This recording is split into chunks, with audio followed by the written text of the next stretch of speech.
ହଠାତ୍ ମୁଣ୍ଡ ଭିତରେ ତାତି ଆସିଲା। ଗୋଟାଏ ନୂଆ ସ୍ତରରେ ଅବସ୍ଥିତି। ତଳ ଓଠକୁ ଦାନ୍ତରେ କାମୁଡ଼ି ବସି ରହିଲା। ସାମ୍ନାର ସ୍ଥୂଳ ଦୃଶ୍ୟ ଦେଖିପାରୁ ନାହିଁ, ଅଥଚ ଦେଖୁଛି, ଅନ୍ଧ ଆଖିରେ ଦେଖୁଛି ବିଭୀଷିକା।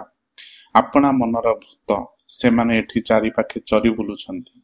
ଥେଇ ଥେଇ ନାଚି ଟାହି ଟାପରା କରୁଛନ୍ତି, ହାଡ଼ରେ ନିଆଁ ଲଗାଉଛନ୍ତି। ଓଃ, କି ଯନ୍ତ୍ରଣା! କାହିଁର ବଡ଼ପଣ, କାହିଁର ସାଫଲ୍ୟ, କାହା ପାଇଁ? କ'ଣ ସେ ପାଇଛି? ମୁଣ୍ଡରେ ଦୁଇ ହାତ ଚାପି ଧରି ଅନ୍ଧାରକୁ ଅନେଇଛି। ଏଇ ତାର ପଥ, ତାର ଅନ୍ତ ନାହିଁ। ଏଇ ତାର ଜୀବନର ଅଛିଣ୍ଡା କାହାଣୀ। ଦାନା ପାଣିର ମୂଲ ତଉଲରେ ସାଫଲ୍ୟ ଖୋଜୁ ଖୋଜୁ ଦିନରାତି ବିତି ଯାଇଛି। ଆପଣାର ଦେହରେ ଲାଗି ରହିଛି ନିଆଁ। ସରୋଜିନୀ ପୁଣି ବୁଲି ଯାଇଛି। ଓଃ!